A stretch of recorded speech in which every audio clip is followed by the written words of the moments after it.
ये introduction to business की syllabus की सीरीज की वीडियो है। कंप्लीट सीरीज इस चैनल के ऊपर अपलोड की जा रही है और आज की वीडियो के अंदर आपको पार्ट 5 करवाया जा रहा है। इससे पहले 4 वीडियोस अपलोड की जा चुकी हैं। अगर आपने वो नहीं देखी तो वो आप ज़रूर देखिएगा। उनका लिंक आपको डिस्क्रिप्शन बॉक्स के अंदर दिया जाएगा, प्लेलिस्ट का लिंक आपको दिया जाएगा, तो आपको आसानी रहेगी उन वीडियोस को फाइंड करने में। तो आज की वीडियो के अंदर जो टॉपिक शामिल हैं वो मार्केटिंग के टॉपिक है, मार्केटिंग का पार्ट है आपकी सिलेबस का। सो इसमें बेसिक कॉन्सेप्ट्स हैं मार्केटिंग के, उसके अलावा इंपॉर्टेंस है, मार्केटिंग मिक्स है, प्रोडक्ट और उसकी टाइप्स हैं, प्रोडक्ट लाइफ साइकिल है, चैनल ऑफ डिस्ट्रीब्यूशन है, कंज्यूमर और इंडस्ट्रियल गुड्स दोनों के लिए, मार्केट सेगमेंटेशन है, सेल्स प्रमोशन है, एडवर्टाइजिंग है, वेयर हाउसिंग है, होलसेलिंग है, रिटेलिंग है, मिडिलमैन रोल है, क्लासिफिकेशन है और इसके अलावा प्राइसिंग, डिसीजन एंड स्ट्रेटजी। तो सबसे पहले जो है वो बेसिक कॉन्सेप्ट है मार्केटिंग का। सो मार्केटिंग को नॉर्मली लोग सेल्स समझते हैं या फिर ये समझते हैं कि ये एडवर्टाइजमेंट है। तो मार्केटिंग के अंदर ये चीज़ें आती ज़रूर हैं, लेकिन मार्केटिंग सेल्स या एडवर्टाइजमेंट नहीं है, बल्कि इसमें और भी बहुत कुछ शामिल होता है। सो मार्केटिंग में शामिल है क्या, डिज़ाइन होना प्रोडक्ट का जो कि एक्सेप्टेबल हो, कंज्यूमर उसको एक्सेप्ट करें, ऐसी प्रोडक्ट को डिज़ाइन किया जाए जिसको कंज्यूमर एक्सेप्ट करें, और ऐसी एक्टिविटीज़ का होना जो कि फैसिलिटेट करे ऑनरशिप सेलर और बायर के दरमियान। सो मार्केटिंग में असल में फोकस क्या होता है कि कंज्यूमर के ऊपर फोकस होता है कि ऐसी चीज़ें बनाई जाएं, रिसर्च की जाए कि कंज्यूमर की क्या नीड वांट है और फिर उसको सेटिस्फाई करने के हिसाब से प्रोडक्ट जो है वो डिज़ाइन की जाए। ये मेन जो कॉन्सेप्ट है मार्केटिंग का असल में ये है। सो इम्पोर्टेंस क्या है मार्केटिंग की, कस्टमर की अवेयरनेस ये है, इम्पोर्टेंस के अंदर आता है मार्केट की अंडरस्टैंडिंग होना, ब्रांड बिल्डिंग, ब्रांड बनाना। ब्रांड जो है वो क्या है, नेम साइन सिंबल है जो कि एक प्रोडक्ट को दूसरी प्रोडक्ट से डिफरेंट बनाता है। कस्टमर को एक्वायर करना, मार्केटिंग के ज़रिए ही कस्टमर को जो है वो एक्वायर किया जाता है। सो कस्टमर को ना सिर्फ एक्वायर किया जाता है बल्कि रिटेन भी किया जाता है। अब सेलिंग कॉन्सेप्ट के अंदर होता क्या है कि सिर्फ किसी भी तरह प्रोडक्ट को सेल करना होता है, जबकि मार्केटिंग के अंदर मकसद ये नहीं होता कि सिर्फ एक बार सेल की जाए, बल्कि कस्टमर को रिटेन किया जाए, कस्टमर बार बार आए। और इसके अलावा प्रोडक्ट डेवलपमेंट हो, और डेवलपमेंट भी कस्टमर की रिक्वायरमेंट के मुताबिक हो, मार्केट एक्सपेंशन हो, जिस मार्केट में सेल कर रहे हो उसके अलावा दूसरी मार्केट तक एक्सपेंड किया जाए। कॉम्पिटिटिव एडवांटेज, कॉम्पिटिटर्स के ऊपर एज होना और रेवेन्यू जनरेशन होना, यानी कि इनकम, और कम्युनिकेशन एंड मैसेजिंग, कम्युनिकेशन वगैरह की जाती है एडवर्टाइजमेंट वगैरह के ज़रिए। और आज के दौर में तो डिजिटल मार्केटिंग और के अंदर भी ज़ाहिर बात है डिजिटल एडवर्टाइजमेंट और डिफरेंट जो है वो मीडिया का इस्तेमाल किया जा रहा है। एक फर्म का मार्केटिंग मिक्स जो है वो अक्सर उसको कहा जाता है 4 पीस। 4 पीस जो है ये बहुत इंपॉर्टेंट होते हैं, product, price, place and promotion. 7 Ps भी होते हैं, एडवांस लेवल के ऊपर जो है वो 7 पीस भी पढ़ाए जाते हैं।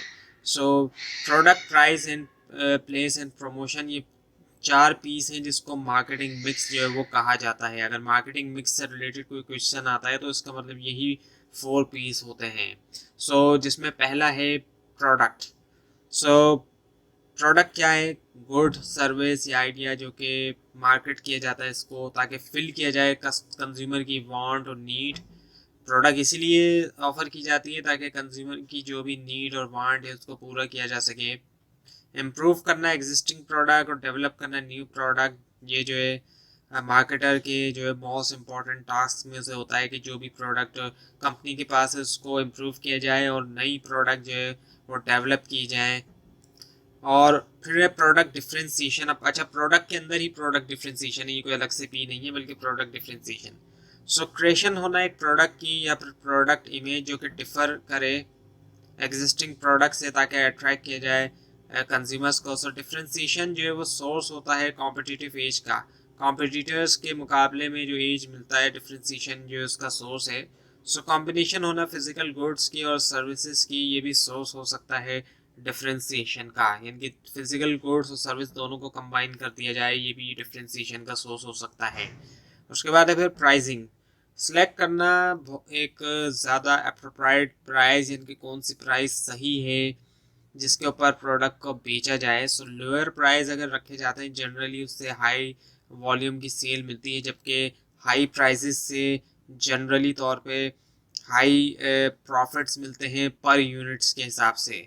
सो प्राइसेस को सपोर्ट करना चाहिए जो वैरायटी ऑफ कॉस्ट है। अब जब प्राइस सेट किए ना तो इस बात का ख्याल रखा जाए कि जो भी कॉस्ट आ रही है, जैसे ऑर्गेनाइजेशन की ऑपरेटिंग कॉस्ट आ जाती है, एडमिनिस्ट्रेटिव कॉस्ट है, रिसर्च जो की गई है उसकी कॉस्ट, और मार्केटिंग कॉस्ट आ जाती है जैसे कि एडवर्टाइजिंग और सेल्स, सैलरीज, ये तमाम चीज़ें जो है वो, इन तमाम चीज़ों को जहन में रखते हुए प्राइसिंग जो है वो सेट की जाए। अगर बहुत कम प्राइस सेट कर दी तो पता चले कि वो फिर लॉस हो रहा है या फिर प्रॉफिट नहीं हो रहा है, ब्रेक इवन हो रहा है। उसके बाद फिर प्लेस, जिसको डिस्ट्रीब्यूशन भी कहते हैं। सो 4 पीस का ये भी एक पी है। सो इस चीज़ को देखना कि कौन सा ज़्यादा इफ़ेक्टिव और एफिशिएंट वे है ताकि प्रोडक्ट को प्रोड्यूसर से कंज्यूमर की तरफ ले जाया जाए। डिस्ट्रीब्यूशन में क्या है कि चूज़ किया जाए कि कौन सा डिस्ट्रीब्यूशन चैनल जो है वो ज़्यादा बेहतर है, अप्रोप्रिएट है। उसके बाद है प्रमोशन। तमाम एक्टिविटीज़ जो है एक फर्म की होती हैं कम्युनिकेट करने के लिए, प्रमोट करने के लिए उसकी प्रोडक्ट टारगेट मार्केट को, और ये क्लियरली जो है वो मोस्ट विजिबल एलिमेंट है मार्केटिंग मिक्स का। Now the product. अब प्रोडक्ट क्या है? प्रोडक्ट कोई भी वो चीज़ होती है जो कि ऑफर की जाती है सेल के लिए, एक ऑर्गेनाइजेशन करती है और रिटर्न में वो अर्न कर सकती है प्रॉफिट जो है फर्म के लिए। हर प्रोडक्ट की कुछ एसोसिएटेड बेनिफिट्स हैं जो कि बेस करते हैं उसके फीचर के ऊपर, उस स्पेसिफाइड प्रोडक्ट की, और हर प्रोडक्ट के जो है वो सेट ऑफ आइडेंटिफाइड फीचर्स हैं। Now the types of products. अब प्रोडक्ट्स की भी टाइप्स होती हैं। प्रोडक्ट कोई एक तरह की नहीं होती। एक तरफ तो आपने देखा होगा कई सारी प्रोडक्ट्स मौजूद होती हैं, किसी भी शॉप पे आप जाते हैं या कहीं पे भी जाते हैं, लेकिन टाइप्स जो है वो कंज्यूमर और इंडस्ट्रियल प्रोडक्ट्स के हिसाब से। सो कंज्यूमर प्रोडक्ट्स वो होती हैं जो कि यूज़ करते हैं कंज्यूमर्स, और ये फिनिश और कंज्यूमेबल फॉर्म में होती है, यानी कि जो इस्तेमाल करने की प्रोडक्ट है, जो यूज़ खरीद के इस्तेमाल करना है, वो कंज्यूमर प्रोडक्ट्स आ जाती हैं। जनरल स्टोर्स पे जाके नॉर्मली जो प्रोडक्ट्स हम बाय करते हैं ये कंज्यूमर प्रोडक्ट्स होती हैं, फिनिश फॉर्म में होती हैं। इनको ऐसा नहीं होता कि ख़रीदने के बाद इसको कुछ और मतलब बनाया जाए, इससे ऐसा नहीं होता। नॉर्मली ऐसा नहीं होता इन प्रोडक्ट से। इनको खाने की ये तो ऐसा होगा कि ख़रीदते के साथ ही खा जाएं इसको। तो ये जो है कंज्यूमर प्रोडक्ट्स होती हैं। और इंडस्ट्रियल प्रोडक्ट, अब इंडस्ट्रियल प्रोडक्ट ऐसी होती हैं जिनको यूज़ करते हुए दूसरी प्रोडक्ट्स बनाई जाती हैं, ये इंडस्ट्रियल प्रोडक्ट्स कहलाई जाती हैं। नॉर्मली अब इसके नाम से भी यही पता चल रहा है कि इंडस्ट्रीज में इनका इस्तेमाल होता है। घरों में नॉर्मली इस्तेमाल नहीं होता, हो भी सकता है, लेकिन ज़्यादातर पे इनका इस्तेमाल इंडस्ट्रीज में होता है। उसके बाद फिर कैटेगरीज ऑफ कंज्यूमर गुड्स। अब कंज्यूमर गुड्स की भी कैटेगरीज हैं। कन्वीनियंस गुड है, ऐसे गुड जो कन्वीनियंट होते हैं, ईजी होता है इनको बाय करना। कस्टमर्स के पास कंप्लीट अवेयरनेस होती है प्रोडक्ट की, कस्टमर बाय करते हैं इन गुड्स को फ्रीक्वेंटली, बहुत ज़्यादा बाय करते हैं, रोज़ाना की बुनियाद पे भी कर सकते हैं। और ये करीब से मिल जाती है, जनरल स्टोर वगैरह या कोई और शॉप है जैसे कि बेकरी वगैरह, इन तमाम जगहों से जो है वो इस तरह की चीज़ें मिल जाती हैं। इसके अलावा शॉपिंग गुड्स होते हैं।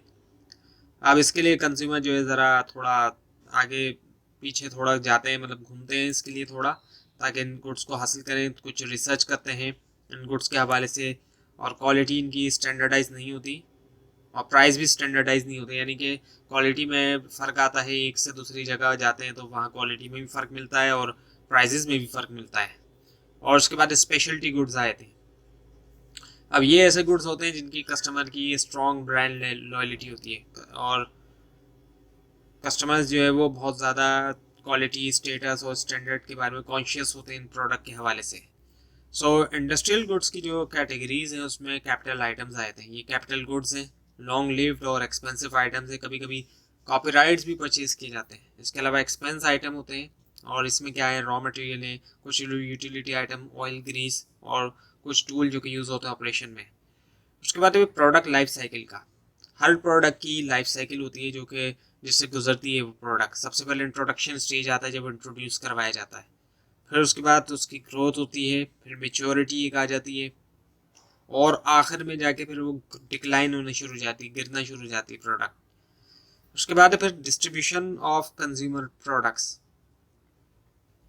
सो जो चैनल्स होते हैं कंज्यूमर गुड्स के लिए यूजुअली बहुत ज़्यादा कॉम्प्लेक्स होते हैं, ऑल्दो कि उनको कैटेगराइज किया जा सकता है। सो टिपिकल चैनल में जो शामिल है, पहला है चैनल 1, डायरेक्ट डिस्ट्रीब्यूशन होती है।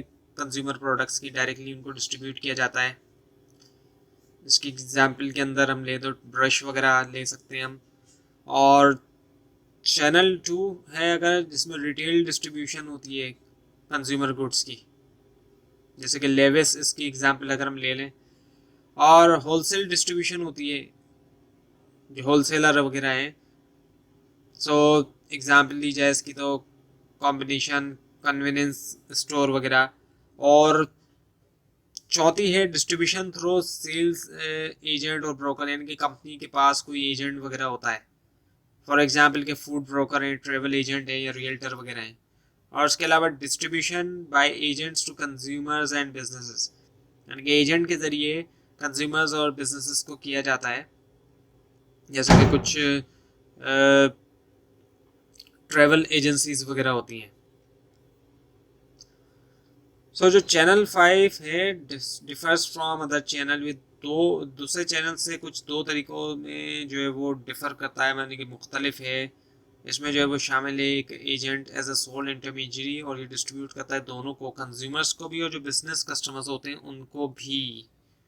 उसके बाद है डिस्ट्रीब्यूशन ऑफ इंडस्ट्रियल प्रोडक्ट। अब जो इंडस्ट्रियल प्रोडक्ट्स हैं उसकी डिस्ट्रीब्यूशन। सो इंडस्ट्रियल डिस्ट्रीब्यूशन जो नेटवर्क है, सो इंडस्ट्रियल डिस्ट्रीब्यूशन नेटवर्क की तरह होता है, फ्रेंड्स के नेटवर्क की तरह होता है। दोस्तों का समझ लें एक तरह का नेटवर्क है जो कि हेल्प करते हैं एक दूसरे को। सो इमेजिन करें एक फैक्ट्री है जो कि बनाती है बहुत सा अच्छा सा स्टफ बनाती है, और ये फ्रेंड जो है वो मिल के काम करते हैं इस बात को मेक श्योर करने के लिए कि ये जो अच्छी सी चीज़ें बना रही हैं ये दूसरे बिजनेसेस तक पहुँचे स्मूथली। सो ये एक तरह का टीम वर्क चेन है जहाँ पर हर फ्रेंड का रोल है इंश्योर करते हुए कि गुड्स जो है वो जाएं फैक्ट्री से बिजनेसेस तक। सो चैनल 6 है direct distribution of business product. इसकी एग्जांपल ली जाए तो वो डेल कंप्यूटर है। और चैनल 7 आ जाता है होलसेल डिस्ट्रीब्यूशन होना इंडस्ट्रियल प्रोडक्ट्स की। एग्जांपल है कि डिस्ट्रीब्यूशन होना ऑफिस इक्विपमेंट की और एक्सेसरीज की। और इसके अलावा चैनल 8 है कि होलसेल डिस्ट्रीब्यूशन होना बिजनेस रिटेलर्स तक, जैसे कि स्टेपल्स और ऑफिस डिपो और ऑफिस मैक्स वगैरह। Now the market segmentation. So market segmentation क्या है, इसके नाम से ही पता चल रहा है कि सेगमेंट बनाया जाता है मार्केट का। सो डिवीजन किया जाता है मार्केट का, या फिर जो पॉपुलेशन होती है उनको सब ग्रुप के अंदर बांट लिया जाता है सिमिलर मोटिवेशंस के साथ, यानी कि उनकी सिमिलैरिटीज़ को देखते हुए बांट दिया जाता है। सो वाइडली यूज बेस जो है सेगमेंट के लिए, सेगमेंटेशन के लिए, उसमें क्या है demographic differences, personality differences, demographic differences हो गया। अच्छा यूज़ होना प्रोडक्ट डिफरेंसेस का, और साइकोग्राफिक डिफरेंसेस। और मुख्तलिफ बुनियादों के ऊपर सेगमेंट्स बनाए जाते हैं। Now the sales promotion. So short term sales promotion में क्या होता है कि शॉर्ट टर्म प्रमोशनल एक्टिविटीज़ होती हैं। ये एक्टिविटीज़ शॉर्ट टर्म होती हैं, इनको डिज़ाइन किया जाता है ताकि स्टिमुलेट किया जाए कंज्यूमर्स को कि वो बाय करें, या फिर कॉपरेशन फ्रॉम डिस्ट्रीब्यूटर्स या फिर और sale agents. Now the advertising. अब एडवर्टाइजिंग क्या है, ये तो वैसे आपको पता ही होगा कि एडवर्टाइजिंग क्या है, लेकिन डेफिनेशन नॉर्मली लोग नहीं जानते, एडवर्टाइजमेंट के बारे में लोग जानते हैं। सो प्रमोशनल टूल है जिसके अंदर जो कि पेड है। नॉर्मली जो एडवर्टाइजमेंट होती है ये पेड होती है। नॉर्मली ऐसा नहीं होता कि एडवर्टाइजमेंट फ्री में करा दी जाए। जनरली एडवर्टाइजमेंट का कॉन्सेप्ट ही ये है कि ये पेड होती है, पे करना पड़ेगा। अब अगर आप कहीं भी ऐड देते हैं, न्यूज़पेपर में ऐड देते हैं, या इंटरनेट पे भी आप ऐड चलाते हैं अपना सोशल मीडिया के ऊपर, या फिर और दूसरे प्लेटफॉर्म पे वेबसाइट वगैरह के ऊपर, तो उसके लिए आपको पे करना पड़ेगा। और टीवी वगैरह पे अगर या रेडियो पे अगर देते हैं तो उसकी तो खैर और भी ज़्यादा कॉस्ट आएगी, उसके तो और भी ज़्यादा एक्सपेंसेस होता है। और ये नॉन पर्सनल कम्युनिकेशन है, यूज़ किया जाता है, यूज़ करता है एक आइडेंटिफाई स्पॉन्सर ताकि इन्फॉर्म करे ऑडियंस को प्रोडक्ट के बारे में। सो एडवर्टाइजमेंट का मकसद तो होता ही है कि ऑडियंस को इन्फॉर्म किया जाए। प्रोडक्ट की जब अवेलेबिलिटी मार्केट में हो जाती है उसके बाद ही एडवर्टाइजमेंट की जाती है ताकि इन्फॉर्म किया जाए, क्योंकि अगर इन्फॉर्म ही नहीं किया जाएगा तो ऑब्वियसली बात है लोगों को पता ही नहीं चलेगा कि कौन सी प्रोडक्ट आ रही है। और आज के दौर में तो डिफरेंट मीडियाज़ का इस्तेमाल किया जाता है। पहले के दौर में तो टेलीविज़न मेन मीडिया था, और इसके अलावा रेडियो वगैरह भी था, लेकिन आज के दौर में इंटरनेट के ऊपर बहुत ज़्यादा एडवर्टाइजमेंट जो है वो की जा रही है, और इसके अलावा और भी कुछ मेथड्स का इस्तेमाल किया जा रहा है। उसके बाद है फिर वेयर हाउसिंग। आज का जो मैन्युफैक्चर है वो प्रोड्यूस करता है गुड्स जो है लार्ज क्वांटिटी में, बहुत ज़्यादा क्वांटिटी के अंदर वो प्रोड्यूस करता है, तो इसी वजह से उसको ज़रूरत पड़ती है वेयर हाउसेस की, ताकि वो स्टोर करे मैन्युफैक्चर्ड गुड। अगर वेयर हाउस नहीं होगा तो ऑब्वियसली बात है जो गुड ज़्यादा क्वांटिटी के अंदर प्रोड्यूस हो गया है वो गुड जो है वो ख़राब हो जाएगा और लॉस हो सकेगा बहुत ज़्यादा, तो इसी वजह से वेयर हाउसिंग की ज़रूरत होती है। उसके बाद है फिर होलसेलर। अब होलसेलर क्या है ये भी आपको पता होगा, नॉर्मली आप कभी ना कभी गए होंगे होलसेलर के पास, या फिर आपने होलसेल दुकान देखी होगी, या मार्केट वगैरह से आप कहीं कभी गुजरे होंगे इसके पास से। होलसेलर का मकसद यही होता है कि वो प्राइमरीली तौर पर रिटेलर्स को बेचते हैं या दूसरे होलसेलर्स को भी बेचते हैं, और इसके अलावा इंस्टीट्यूशनल या फिर इंडस्ट्रियल यूजर्स को भी बेचते हैं। कभी कभी ये कंज्यूमर्स को भी बेच सकते हैं अगर वो ज़्यादा क्वांटिटी में बाय करें, बल्क में अगर वो बाय करें तो पॉसिबल है, और हो सकता है आप में से कई लोगों ने भी बाय किया हो होलसेलर्स से भी। लेकिन जनरली तौर पे ये रिटेलर्स को भी बेचते हैं, दूसरे होलसेलर्स को भी बेच सकते हैं, इसके अलावा इंडस्ट्रियल या इंस्टीट्यूशनल यूजर्स को भी। और ये प्रोवाइड करते हैं वैरायटी ऑफ सर्विसेज अपने कस्टमर्स को जो कि बाय कर रहे होते हैं प्रोडक्ट्स रीसेल के लिए या फिर बिजनेस यूज़ के लिए। जनरली तौर पे होलसेलर्स के पास वही कस्टमर्स आते हैं जो कि रीसेल या फिर बिजनेस यूज़ के लिए ही प्रोडक्ट को बाय करते हैं। Now the retails. अब जो रिटेलर्स हैं इनका तो खैर कॉन्सेप्ट सिंपल सा है कि ये जो है सेल करते हैं उन इंडिविजुअल्स को जो कि बाय करते हैं प्रोडक्ट्स को अल्टीमेट कंजम्पशन के लिए, कंज्यूम होने के लिए प्रोडक्ट बाय हो रही है। नॉर्मली लोग अपनी कंजम्पशन के लिए बाय कर रहे हैं, या फिर अगर वो किसी को देते हैं, किसी को कोई गिफ्ट वगैरह दे रहे हैं, या अपने घर में किसी के लिए भी अगर वो ख़रीदते हैं तो अल्टीमेटली कंजम्पशन के लिए ही वो बाय की जाती है रिटेलर से। नॉर्मली ऐसा होता नहीं है कि रिटेलर से बाय करके लोग जो है वो आगे सेल करें। अल्टीमेट कंजम्पशन के लिए बाय करते हैं, और and are a visible element in distribution channel, visible element है डिस्ट्रीब्यूशन चैनल में। रिटेलर जो है वो रिप्रेजेंट करता है एंड डिस्ट्रीब्यूशन चैनल की, यानी कि अब जो डिस्ट्रीब्यूशन चली कंपनी से लेकर रिटेलर तक, कंपनी से प्रोडक्ट आती है होलसेलर और फिर रिटेलर और फिर जाके कंज्यूमर के पास आती है। कभी कभी दरमियान में ऐसा भी होता है एजेंट भी आता है कि कंपनी से एजेंट, फिर होलसेलर, फिर रिटेलर और फिर कंज्यूमर। तो सबसे आखिर में जो है वो रिटेलर ही होता है, मतलब यानी कि रिटेलर के बाद जो है वो कंज्यूमर को ही प्रोडक्ट जो है वो पहुंचनी होती है। जो आखिर में इंटरमीडिएट होता है तो वो रिटेलर ही होता है। ये रिप्रेजेंट करता है एंड जो डिस्ट्रीब्यूशन चैनल का, और सेल जो होती है प्रोडक्ट सर्विस फाइनल कंज्यूमर को। मिडिल मैन का क्या रोल है, जो लोग दरमियान में होते हैं कंपनी और जो कंज्यूमर है उनके दरमियान में जो लोग होते हैं उनको मिडिल मैन कहते हैं। ये क्या रोल प्रोवाइड करते हैं, मार्केट की इन्फॉर्मेशन इनके पास होती है, इनको पता होता है कंज्यूमर्स के बारे में भी। डिस्ट्रीब्यूशन का रोल करते हैं, डिस्ट्रीब्यूट होती है प्रोडक्ट, अगर ये लोग ना हो तो कंपनी से कंज्यूमर तक पहुंच नहीं सकती। मार्केट का एक्सेस इनके पास होता है, रिस्क को भी मैनेज करते हैं ये लोग। और प्रमोशन एंड मार्केटिंग, प्रमोशन का काम भी ये करते हैं। अक्सर आपने देखा होगा रिटेल शॉप्स और होलसेल शॉप्स के आगे अक्सर प्रोडक्ट्स के बैनर्स वगैरह लगे हुए होते हैं वहाँ पे, और वो प्रमोट कर रहे होते हैं। सुपरमार्केट्स में भी अगर आपने देखा हो तो वहाँ पे भी कई सारी प्रोडक्ट्स को प्रमोट किया जा रहा होता है, मार्केटिंग कर रहे होते हैं बाकायदा। इनको ये भी पता होता है कि कंज्यूमर की क्या नीड और डिमांड है, उसके मुताबिक प्रोडक्ट को लेकर आते हैं ये। कंपनी तक भी ये इन्फॉर्मेशन पहुंचाते हैं कि कंज्यूमर्स की क्या क्या नीड और डिमांड आ रही है, और कस्टमर सर्विस प्रोवाइड करते हैं ये कस्टमर्स को। जब कस्टमर्स इनके पास जाते हैं तो सर्विसेज प्रोवाइड करते हैं, क्रेडिट और फाइनेंसिंग का काम करते हैं। अक्सर औकात ये जो है ये एक तरफ तो ये भी होता है कि होलसेलर प्रोवाइड करते हैं क्रेडिट के ऊपर रिटेलर को, ये भी होता है, और एडवांस बुकिंग भी करते हैं ये कंपनी से। ऐसा भी पॉसिबल होता है कि एडवांस बुकिंग कर ली जाए। तो मुख्तलिफ तरीक़ों से ये क्रेडिट और फाइनेंसिंग का भी करते हैं, प्रोडक्ट की असॉर्टमेंट करते हैं। लोकल नॉलेज इनके पास होती है, लोकल मार्केट की नॉलेज होती है, रेगुलेटरी की कंप्लायंस जो भी लॉज वगैरह होते हैं उनके साथ। Now the middle man classification. अब जो मिडिल मैन है उनमें कौन कौन आ जाते हैं इनके बारे में आपको बताया जा चुका है, कुछ के बारे में होलसेलर और रिटेलर के बारे में। होलसेलर रिटेलर हैं, डिस्ट्रीब्यूटर्स भी आ जाते हैं, डिस्ट्रीब्यूटर्स होते हैं, और एजेंट्स और ब्रोकर्स भी होते हैं। Now the pricing decision. So pricing के बारे में पहले भी आ चुका है कि सिलेक्ट किया जाए मोस्ट अप्रोप्राइट प्राइस, बिल्कुल सही प्राइस। लोअर प्राइसेस से हाई सेल होगी, जबकि हाई प्राइस से ये होता है कि जो पर यूनिट यानी एक जो यूनिट बिक रहा है, जो एक पीस बिक रहा है, उसके पास ज़्यादा प्रॉफिट होगा। और ऐसी प्राइस सेट की जाए जो तमाम कॉस्ट को जहन में रखते हुए कि कंपनी की ये कॉस्ट है। और उसके बाद है फिर प्राइसिंग स्ट्रेटजी। सो इससे मुराद अप्रोच है या प्लान है जो कि एक बिजनेस या ऑर्गेनाइजेशन डेवलप करती है ताकि सेट कर प्राइस उसकी प्रोडक्ट या सर्विस के लिए, उसको हम प्राइसिंग स्ट्रेटजी जो है वो कहते हैं। तो ये थी आज की वीडियो। आपको इस बारे में कोई क्वेश्चन है, खासतौर पर इसमें कोई मिस्टेक दिखाई दे, ज़रूर हाईलाइट कीजिए। और इस पूरी सीरीज़ को देखने के लिए इस चैनल को सब्सक्राइब कीजिए, बेल आइकन के ऊपर क्लिक कीजिए। Thanks for watching this video and best of luck for your exams.